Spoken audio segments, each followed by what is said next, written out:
ಶ್ರೀ ಹರಿವಾಯುಗುರುಭ್ಯೋ ನಮಃ. ಓಂ ವಂದೇ ವಿಷ್ಣುಂ ನಮಾಮಿ ಶ್ರಿಯಮಥ ಚ ಭುವಂ ಬ್ರಹ್ಮವಾಯೂ ಚ ವಂದೇ ಗಾಯತ್ರೀಂ ಭಾರತೀಂ ತಾಮಪಿ ಗರುಡಮನಂತಂ ಭಜೆ ರುದ್ರದೇವಂ ದೇವೀಂ ವಂದೇ ಸುಪರ್ಣೀಮಹಿಪತಿದಯಿತಾಂ ವಾರುಣೀಮಪ್ಯುಮಾಂ ತಾಂ ಇಂದ್ರಾದೀನ್ ಕಾಮಮುಖ್ಯಾನಪಿ ಸಕಲಸುರಾನ್ ತದ್ಗುರೂನ್ಮದ್ಗುರೂಂಶ್ಚ ಅಭ್ರಮಂ ಭಂಗರಹಿತಂ ಅಜಡಂ ವಿಮಲಂ ಸದಾ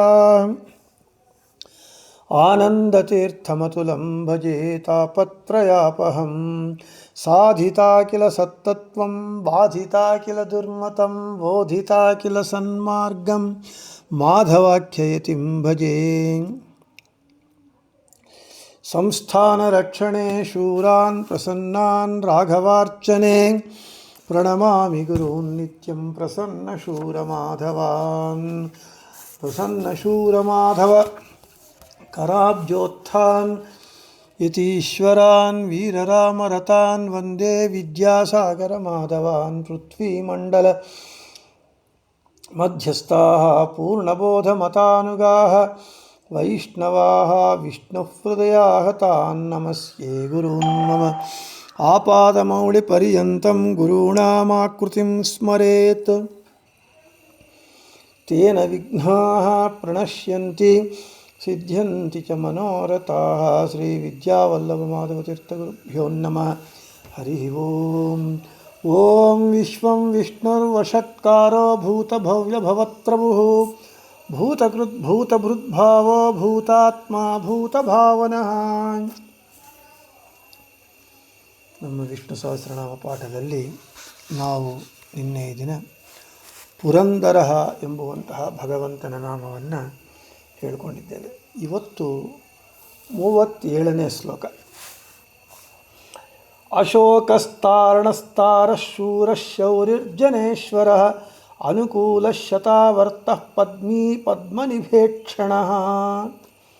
ಈ ಶ್ಲೋಕದಲ್ಲಿ ಅಶೋಕಃ, ತಾರಣಃ, ತಾರಃ, ಶೂರಃ, ಶೌರಿಃ, ಜನೇಶ್ವರಃ, ಅನುಕೂಲಃ, ಶತಾವರ್ತಃ, ಪದ್ಮೀ ಪದ್ಮನಿಭೇಕ್ಷಣಃ ಎಂಬುವಂತಹ ಹೆಸರುಗಳಿದೆ. ಮೊದಲನೆಯದು ಅಶೋಕಃ. ನ ವಿದ್ಯತೆ ಶೋಕೋ ಯಸ್ಯ ಸೋ ಅಶೋಕಃ. ಯಾವನಿಗಾದರೆ ಶೋಕವು ಇಲ್ಲವೋ ಅವನು ಅಶೋಕಃ. ಶೋಕ ಇಲ್ಲದವನು ಭಗವಂತ. ಏಷ ಆತ್ಮ ವಿಶೋಕಃ ಛಾಂದೋಗ್ಯೋಪನಿಷತ್ತು, ಬೃಹದಾರಣ್ಯಕೋಪನಿಷತ್ತು. ಯೋ ಶೋಕಂ ಅತ್ಯೇತಿತಂ ವೈ ತಮಾತ್ಮಾನಂ ಸ ಪರ್ಯಗಾಚ್ಛೃಕ್ರಂ. ಈಶಾವಾಸ್ಯೋಪನಿಷತ್ ಭಾಷ್ಯ. ಈಶಾವಾಸ್ಯೋಪನಿಷತ್ ಭಾಷ್ಯದಲ್ಲಿ ಶುಕ್ರಂ ತಚ್ಛೋಕರಾಹಿತ್ಯಾತ್ ವಾರಾಹ ಪುರಾಣದ ವಾಕ್ಯ. ನಮ್ಮ ಹೃದಯ ಕಮಲದಲ್ಲಿ ಭಗವಂತ ಇದ್ದಾನೆ. ಅವನಿಗೆ ವಿಶೋಕ ಅಂತ ಹೆಸರು. ಅಂದರೆ ಶೋಕ ಇಲ್ಲದೇ ಇರುವವನು, ಶೋಕದಿಂದ ದೂರನಾಗಿರುವವನು ವಿಶೋಕ. ಅಂದರೆ ನಮ್ಮ ಹೃದಯ ಕಮಲದಲ್ಲಿರುವ ಭಗವಂತನನ್ನು ವಿಶೋಕ ಎಂದು ಹೇಳಲ್ಪಟ್ಟಿದೆ. ಅವನು ಯೋ ಶೋಕಂ ಅತ್ಯೇತೀತಂ ವೈ ತಮಾತ್ಮಾನಂ. ಇವನು ಶೋಕವನ್ನು ಅತಿಕ್ರಮಿಸಿ ಇರ್ತಾನೆ. ಭಗವಂತ ಶೋಕವನ್ನು ಅತಿಕ್ರಮಿಸಿರುವವನು. ಅವನಿಗೆ ಯಾವ ವಿಧವಾದಂತಹ ಶೋಕ ಅಂದರೆ ದುಃಖ ಇಲ್ಲ. ದುಃಖ ಯಾರಿಗಿರುತ್ತೆ? ಪ್ರಕೃತಿ ಸಂಬಂಧಪಟ್ಟಂತಹ ಅವರಿಗೆ ಮಾತ್ರ ಇರುತ್ತೆ, ಪ್ರಾಕೃತರಿಗೆ ಇರುತ್ತೆ.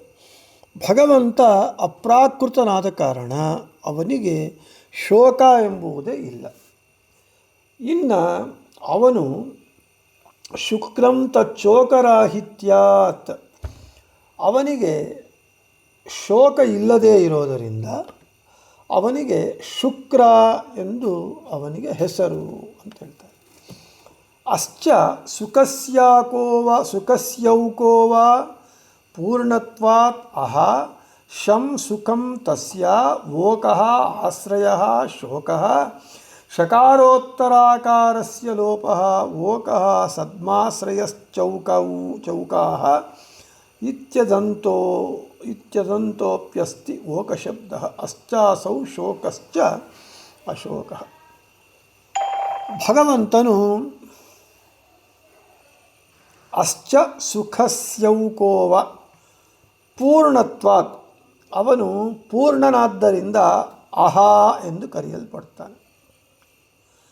ಶಂ ಅಂದರೆ ಸುಖಂ, ಆ ಸುಖಂ ತಸ್ಯ ವೋಕಃ, ಆ ಸುಖಕ್ಕೆ ಇವನ ಆಶ್ರಯನಾದ ಕಾರಣ ಇವನಿಗೆ ಶೋಕಃ. ಒಟ್ಟಾರೆ ಅಶೋಕಃ ಅಂಥೇಳಿದರೆ ಅಶೋಕದಲ್ಲಿ ಆ ಅಕ್ಷರದಿಂದ ಅವನು ಪೂರ್ಣನಾದವನು. ಇನ್ನು ಶಂ ಸುಖಕ್ಕೆ ಆಶ್ರಯನಾದವನು ಆದ ಕಾರಣ ಅವನಿಗೆ ಅಶೋಕಃ ಅಂತ ಹೆಸರು. ಅದೇ ಹೇಳ್ತಾ ಇದ್ದಾರೆ, ಅಶ್ಚಾಸೌ ಶೋಕಶ್ಚ ಅಶೋಕಃ. ಪೂರ್ಣನಾದವನು ಸುಖಕ್ಕೆ ಆಶ್ರಯನಾಗಿರುವವನಾದ ಕಾರಣ ಭಗವಂತನಿಗೆ ಅಶೋಕಃ ಅಂತ ಹೆಸರು. ಸರಿ, ಅವನು ಸುಖಕ್ಕೆ ಆಶ್ರಯನಾಗಿದ್ದಾನೆ. ಅದು ಎಂಥ ಸುಖ? ಸ್ವಲ್ಪ ಸುಖಕ್ಕೆ ಆಶ್ರಯನೋ ಏನು ಎಂಬ ವಿಷಯವನ್ನು ಹೇಳ್ತಾರೆ. ಪೂರ್ಣಂ ಚ ತತ್ ಶಂ ಸುಖಂ ಚ ಅಶಂ ಪೂರ್ಣ ಸುಖಂ ತಸ್ಯ ವೋಕಃ ಆಶ್ರಯಃ ಅಶೋಕಃ. ಇಲ್ಲಿ ಪೂರ್ಣಂ ಅಶೋಕದಲ್ಲಿ ಪೂರ್ಣವಾದ, ಶಂ ಸುಖಂ ಆ ಪೂರ್ಣವಾದ ಸುಖಕ್ಕೆ, ತಸ್ಯ ವೋಕಃ ಆ ಪೂರ್ಣವಾದ ಸುಖಕ್ಕೆ ಇವನು ಆಶ್ರಯನಾಗಿರೋದರಿಂದ ಇವನಿಗೆ ಅಶೋಕಃ ಅಂತ ಹೆಸರು. ಇನ್ನು ಪ್ರಾಣದೇರೀಶಿತಾರಾಂ ಪರಮಸುಖನಿಧಿಂ ವಿಷ್ಣು ವಂದೇ ಸದಾ ಬೃಹದಾರಣ್ಯಕ ಉಪನಿಷತ್ತು ಮಂಗಳ ಪದ್ಯ. ಭಗವಂತನು ಪರಮ ಸುಖನಿಧಿಯಾಗಿದ್ದಾನೆ ಅಂತ ಸ್ತೋತ್ರ ಮಾಡ್ತಾ ಇದ್ದಾರೆ. ಭಗವಂತ ಸುಖನಿಧಿ, ಅಂಥ ಇಂಥ ಸುಖವಲ್ಲ, ಪರಮ ಸುಖ. ಆ ಪರಮ ಸುಖಕ್ಕೆ ಇವನು ನಿಧಿ, ಆಶ್ರಯನಾಗಿದ್ದಾನೆ ಅಂತ ಸ್ತೋತ್ರ ಮಾಡ್ತಾ ಬೃಹದಾರಣ್ಯಕ ಉಪನಿಷತ್ತು. ಮತ್ತು ನ ವಿದ್ಯತೆ ಶೋಕಃ ಯಸ್ಮಾತ್ ಸಹ ಅಶೋಕ. ಇವನು ಮುಕ್ತಾತ್ಮರ ಉತ್ತಮ ಸುಖಕ್ಕೆ ಆಶ್ರಯನಾಗಿರುವವನು ಅಂತ ಭಗವಂತ ಅಂತ ಆಚಾರ್ಯರು ಹೇಳ್ತಾರೆ.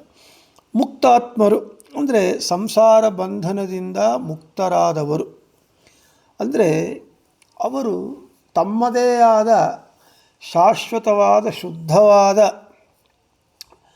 ಸುಖವನ್ನು ಅನುಭವಿಸುವಂಥ ಅವರು. ಈ ಷಡೂರ್ಮಿಗಳು, ದೋಷಗಳು ಇವೆಲ್ಲವೂ ನಮಗೆ ಇದೆ. ಶೋಕ, ದುಃಖ ಇದೆ, ಉಪಲಕ್ಷಣತೆಯ ಹಸಿವು ಇದೆ, ಬಾಯಾರಿಕೆ ಇದೆ, ಮೋಹ ಇದೆ, ವೃದ್ಧಾಪ್ಯ ಇದೆ, ಮರಣ ಇದೆ. ಈ 6 ಊರ್ಮಿಗಳು ದೋಷಗಳಿಲ್ಲದೇ ಇರುವವನು, ದೋಷಗಳಿಂದ ದೂರನಾದವನು ಆದ ಕಾರಣ ಭಗವಂತನಿಗೆ ಅಶೋಕಃ ಅಂತ ಹೆಸರು.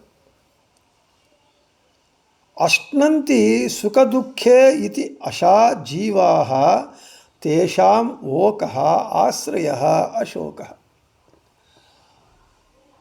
ಈ ಜೀವರು ಸುಖ ದುಃಖಗಳನ್ನು ಅನುಭವಿಸುತ್ತಾರೆ. ನಾವು ನೋಡ್ತಾ ಇದ್ದೇವೆ, ನಮ್ಮ ಜೀವನದಲ್ಲಿ ಸುಖವನ್ನು ಅನುಭವಿಸ್ತಾ ಇದ್ದೇವೆ, ದುಃಖವನ್ನು ಅನುಭವಿಸ್ತಾ ಇದ್ದೇವೆ.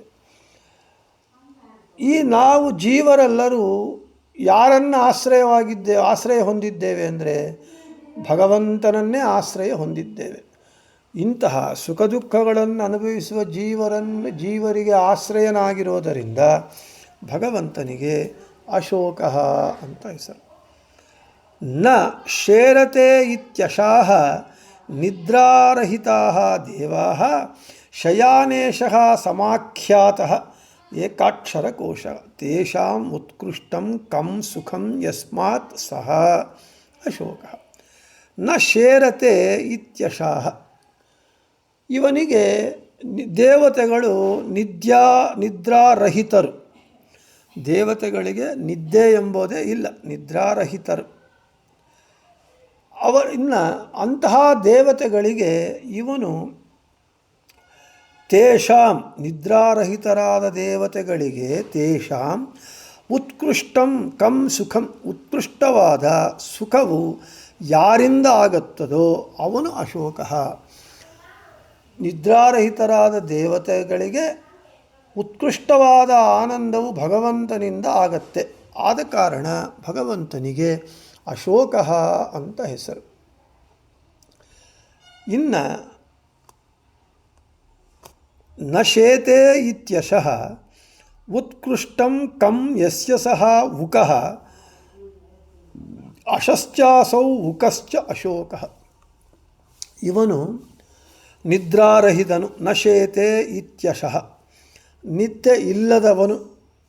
ಆದ ಕಾರಣ ಮತ್ತು ಉತ್ಕೃಷ್ಟಂ ಕಂ, ಉತ್ಕೃಷ್ಟವಾದ ಸುಖವು ಯಾರಿಗಿದೆಯೋ, ನಿದ್ರಾರಹಿತನಾದವನು ಮತ್ತು ಉತ್ಕೃಷ್ಟವಾದ ಸುಖವು ಯಾವನಿಗೆ ಇದೆಯೋ ಅವನು ಅಶೋಕಃ ಅಂತ ಹೆಸರು. ಇಲ್ಲಿ ನಮಗೆ ಸಾತ್ವಿಕ, ರಾಜಸ, ತಾಮಸ ಗುಣಗಳು ನಮ್ಮಲ್ಲಿವೆ. ನಿದ್ದೆ ಯಾವ ಒಂದು ಗುಣದಿಂದ ನಮಗೆ ಬರುತ್ತೆ ಅಂತ ಹೇಳಿದರೆ, ರಜೋಗುಣದ ವಿಕಾರವೇ ನಿದ್ದೆ. ನಿದ್ದೆ ಬರಬೇಕು ಅಂತ ಹೇಳಿದ್ರೆ ರಜೋಗುಣ ಇರಬೇಕು.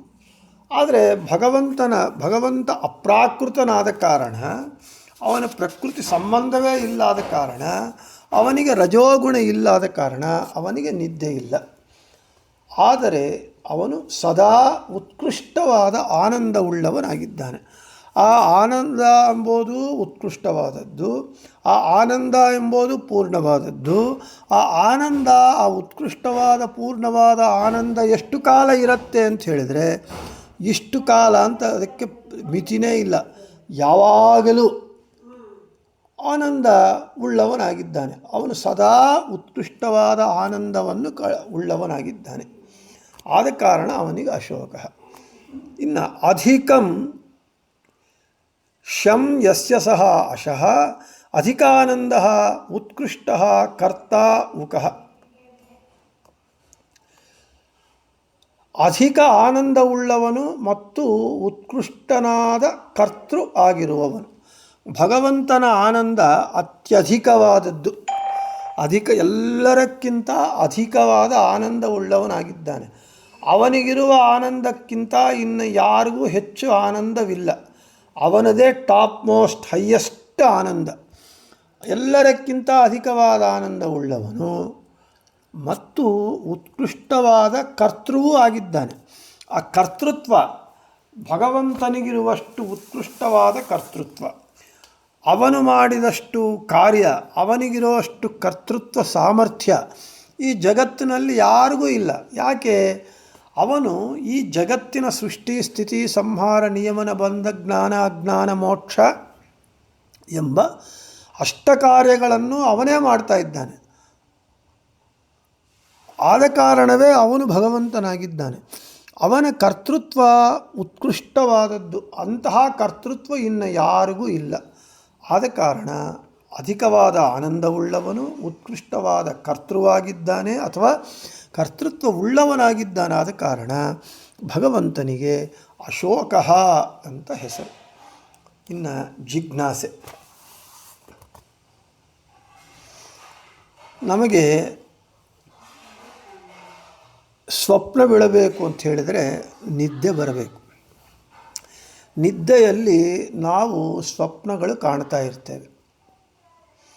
ಆದರೆ ಈಗಲೇ ನಾವು ಹೇಳಿಕೊಂಡಿದ್ದೇವೆ, ದೇವತೆಗಳಿಗೆ ನಿದ್ರೆ ಇಲ್ಲ, ಅವರು ನಿದ್ರಾರಹಿತರು ಅಂತ.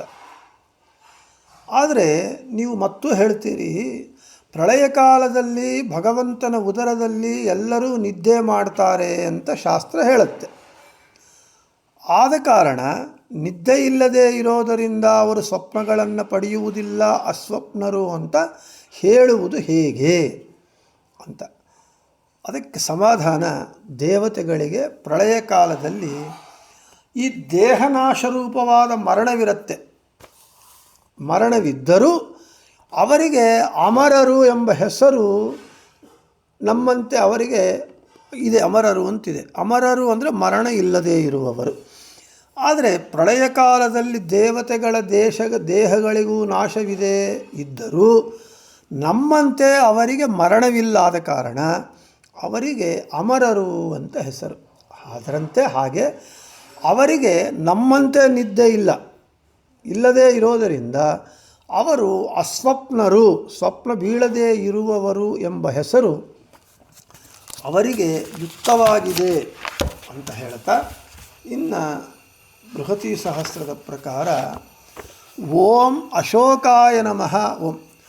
ಓಂ ಮಂದಸ್ವಾಸು ಸ್ವರ್ಣರ ಉತೇಂದ್ರ ಶರ್ಯಣಾವತಿ ಮತ್ಸ್ವಾ ವಿವಸ್ವತೋ ಮತಿ ವಾವೃಧಾನ ಉಪದ್ಯವಿ ವೃಷಾ ವಜ್ರ್ಯರೋರವೀತ್.